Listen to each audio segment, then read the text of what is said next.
Olá pessoal, tudo bem com vocês? Eu sou Adilson, sou doutor em economia e hoje a gente vai continuar a nossa última aula, que era sobre inteligência artificial aplicada à economia. Na última aula a gente fez a abordagem teórica e hoje vamos direto para o exercício. Lembrando que esse daqui é um script no Python e eu vou deixar ele aí disponível para vocês também nos comentários. Então vamos lá. Exercício: previsão de preços de imóveis na Califórnia. Você é um consultor contratado por uma grande empresa imobiliária que deseja estimar o preço médio das casas na Califórnia, com base em características preferidas por seus clientes. O objetivo é entender melhor o mercado e definir preços mais competitivos, utilizando um modelo de machine learning que apoie decisões como otimizar o preço anunciado dos imóveis em seu site, simular cenários como o impacto de adicionar um cômodo ou reformar o imóvel, aumentar a taxa de conversão, atraindo mais visitas com preços realistas, e identificar oportunidades de compra, como imóveis subvalorizados no mercado. Sendo assim, desenvolve e avalie o modelo, identificando também as variáveis que mais influenciam no preço dos imóveis. Utilize o conjunto de dados California Housing e apresente o valor estimado para um imóvel com as seguintes características. Aí eu deixei aqui para vocês, tá, pessoal? A primeira coisa, então, esse script está dividido em células. Vou organizar aqui para vocês, onde cada uma das células é um passo a passo e eu deixei o passo a passo completo aqui nessa primeira. Vamos começar importando as bibliotecas, chegando até no final a fazer a previsão manual com os novos valores. Seguindo então, passo 1, importar as bibliotecas. Essas daqui são as bibliotecas que vamos utilizar. Caso vocês não tenham alguma instalada aí, só para relembrar, pip install e o nome da biblioteca. Ok? Como eu já tenho instalado, vou excluir essa linha para ficar igual ao de vocês. Executa essa célula. Para fazer isso no Spider é só apertar Shift Enter e já vai executar a célula inteira. Vou minimizar para a gente continuar.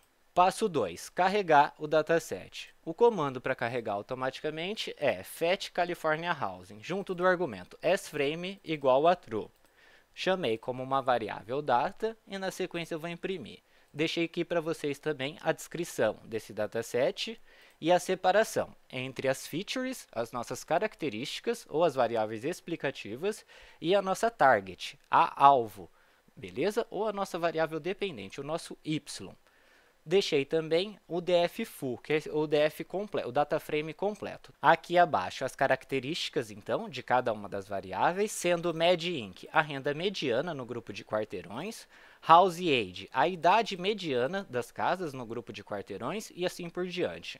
E a nossa alvo é o valor médio, o preço mediano das casas no distrito da Califórnia, expresso em centenas de milhares de dólares. Isto é, a cada unidade representa 100 mil dólares.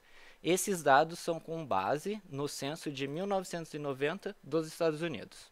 Vamos executar então essa célula novamente, Shift Enter. Já apareceu para nós aqui no console os dados carregados. Se quiser fazer a conferência, pode ser tanto pelo print, para executar uma só linha, F9, quanto também, se vocês vierem aqui no explorador de variáveis, o nosso X, se clicar aqui, já vai mostrar o data frame com todas as colunas de cada uma das características, de cada uma das variáveis. E como vocês podem observar, né, pessoal, é simplesmente uma tabela.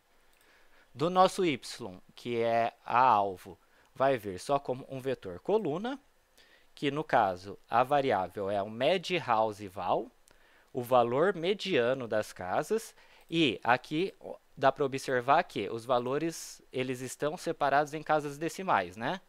Ponto no Python ele é equivalente à nossa vírgula, um separador decimal. Sendo o valor da primeira observação 4,526, da segunda observação 3,585 e assim por diante. Pegamos esse valor, multiplicamos por 100 mil, é o valor mediano da casa na observação. E para finalizar essa parte, o DF full, vou abrir aqui para vocês, ele é o nosso data frame completo, junto das características e também da nossa variável alvo. Vamos agora para o passo 3. Vou minimizar. Passo 3, análise descritiva. A primeira coisa, então, análise descritiva, tanto das nossas características quanto da nossa variável alvo. E o mais importante aqui, verificar se tem algum dado faltante, que isso daí pode interferir bastante no nosso resultado. Vou executar só essas linhas para vocês visualizarem. E não, em nenhuma das variáveis tem dados faltando. Deixei também uma matriz de correlação entre as variáveis do nosso estudo, junto do histograma para verificar a distribuição das variáveis e o boxplot para poder identificar os outliers, os valores discrepantes no nosso data frame, tanto para as nossas features quanto para o nosso y. Vou executar esse conjunto de célula então. Está executando. No Spider, quando está vermelho no console, quer dizer que tem um código sendo executado. E como vai ser gerado gráficos, eu já vou mostrar aqui para vocês. Do lado do explorador de variáveis, é só ir aqui na opção de gráficos, que a gente já vai conseguir visualizar as imagens que estão sendo geradas. Terminou de gerar todas. Vou tentar aumentar aqui. E começa então com a matriz de correlação, onde os valores vão de -1 até 1, sendo -1 o máximo da relação negativa e 1 o máximo da relação positiva. Abaixo a gente tem os gráficos de distribuição e o boxplot de cada uma das variáveis, inclusive da nossa própria variável alvo. Ok? Repassada essa parte então, agora vamos para o próximo passo. A normalização das variáveis. No caso, como a gente está trabalhando com o Random Forest, não haveria necessidade de normalizar as variáveis, porque esse modelo não depende da distância entre elas para poder gerar uma predição. Porém, para mostrar para vocês e também por ser uma boa prática, vamos normalizar o nosso conjunto de features. Seguindo esse código, então, vou executar e pronto. Aqui já mostrou para nós que os dados foram normalizados de acordo com o Standard Scalar. No passo 5, então, vamos separar o nosso conjunto de treino e teste, sendo o treino equivalente a 70% e o teste equivalente a 30%, usando a função, então, train_test_split. Essa função, esse argumento random state, ele serve apenas para travar a aleatorização e a gente conseguir replicar essa divisão novamente. Vou executar, então, essa célula e já vamos ter dividido o nosso dataset. Vou minimizar e vamos para o próximo passo, o passo 6, que é treinar o nosso modelo. Crio então uma variável com o nome de RF, chama a função Random Forest Regressor. Vamos utilizar o regressor, por quê, pessoal? Lembrando da nossa aula teórica, como a gente está trabalhando com variáveis com a nossa alvo em valor contínuo, que é o preço dos imóveis, então vamos utilizar o regressor. Se fosse variável discreta, aí a gente utilizaria o modelo de classificação. O primeiro argumento é o número de árvores, o segundo argumento é o critério de replicabilidade. Vamos ajustar o nosso modelo, então, o nosso conjunto de treino. Vou executar isso daqui. Então, o nosso Random Forest já está sendo treinado, assim como é possível visualizar pelo nosso console. Pronto, o modelo foi treinado. Agora vamos para o passo 7, avaliar o desempenho. Para isso, a primeira coisa, vamos fazer a predição desse modelo, onde vai ser realizada a comparação entre os valores previstos e os valores reais. E na sequência a gente já vem com as métricas R2, MAE e RMSE. Vou explicar cada um para vocês. Mas primeiro, vamos executar. Nesse caso, então, a gente tem que cerca de 80,7% das variações no preço da casa é explicado pelas nossas características, assim como o erro médio de 0,33 e o desvio de 0,50, o que pode indicar uma previsão razoável para o modelo. Mas isso significa que esse é o melhor modelo que a gente poderia ter? Não necessariamente, né? No final eu vou mostrar para vocês o que dá para ser feito para melhorar ainda mais essas métricas. Mas, por enquanto, vamos continuar. Agora, vamos para o passo 8, então. A importância das variáveis. Essa é uma característica que o Random Forest tem, mas nem todos os modelos de inteligência artificial apresentam essa opção, onde ela mostra o quanto que cada uma das variáveis refletiram no preço da nossa alvo. Vou executar aqui, então, para vocês, para ficar mais fácil de ver. Aqui está em formato de tabela, mas vou executar o passo 9, que é para ficar no formato de gráfico, que fica mais simples de visualizar. Vou aumentar aqui para vocês e mostro a importância relativa, então, de cada uma das variáveis no preço do nosso imóvel. Cada uma delas eu vou mostrar aqui quais são. Portanto, a renda mediana no grupo de quarteirões é a variável que mais impacta, que mais influencia no preço dos imóveis na Califórnia, segundo o censo de 1990. Seguido da variável da média, do número médio de moradores por domicílio. Na sequência, longitude, latitude, a idade da casa e assim por diante. Cada uma delas mostrando uma importância menor no preço do imóvel. Beleza? Então agora vamos para o próximo passo. Já estamos terminando aqui. O nosso próximo passo agora é o 10, fazer a previsão manual dos novos valores. Vamos inserir novos valores no nosso modelo, fazer a transformação desses novos dados e chamar a predição com esses novos dados escalonados. Esses novos dados que foram inseridos e já feita a transformação deles. E vamos ver quanto que o nosso modelo treinado nos diz que esse imóvel com essas características vale. Vou executar essa linha então.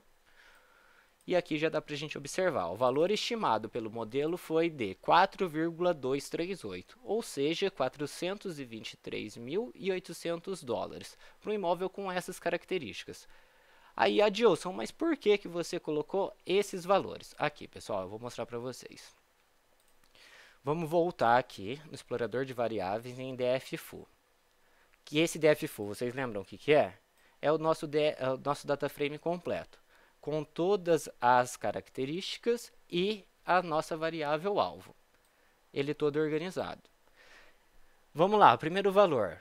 O Med Inc. 8,32, House Age 4,1 e etc. Né? Se vocês observarem, esses valores aqui são os valores iguais ou muito próximos dessa primeira linha. E esse daqui são as observações reais, as originais, as verdadeiras. Sendo, então, esse imóvel com essas características na observação real, ele tem um valor de 4,526, ou seja, 452.600 dólares. Esse é o valor de verdade. E agora vocês lembram quanto que deu o nosso modelo? Nosso modelo, ó, deu 4,238, ou seja, 423.800 dólares. Deu para perceber, pessoal? O modelo, ou seja, né, o modelo ele chegou perto, chegou próximo, mas ele não foi tão preciso, né? E esses valores eles estão muito relacionados, inclusive, aos próprios valores aqui, ó, do nosso MAE, RMSE, que eles são calculados com base nessa diferença mesmo entre o previsto e o real, ok? Deu para vocês entenderem, então, qual que é a lógica? A gente pega um conjunto de dados, treina um modelo com esse conjunto de dados, e depois que esse modelo está treinado, a gente dá os inputs, ou as entradas nesse modelo, e ele sempre vai nos entregar o quê? As saídas, os outputs, que no caso a gente dá as entradas, que é, nesse caso aqui, as características do imóvel, e ele vai sempre nos entregar o quê? O valor estimado. Aqui vocês podem colocar qualquer valor. Correto, pessoal? Deu para entender qual que é a lógica, então, dos modelos de inteligência artificial? E como vocês podem observar, não tem nada de muito diferente do que a gente está acostumado nos modelos de econometria.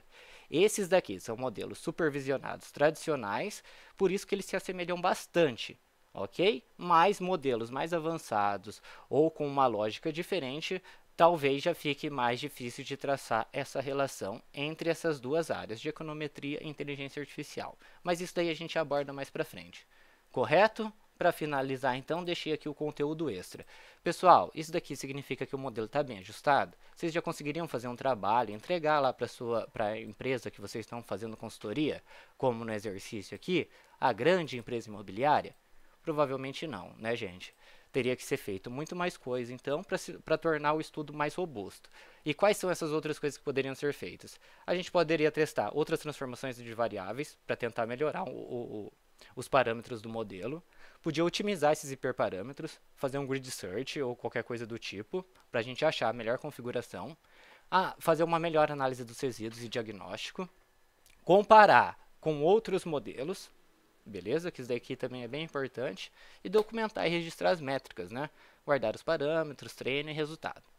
Beleza, pessoal? E o conteúdo de hoje era basicamente esse. Eu espero que vocês tenham gostado. Esse daqui é um exercício super simples e introdutório, mas se vocês tiverem qualquer dúvida, é só deixar aí nos comentários. Bons estudos a todos e até o próximo vídeo.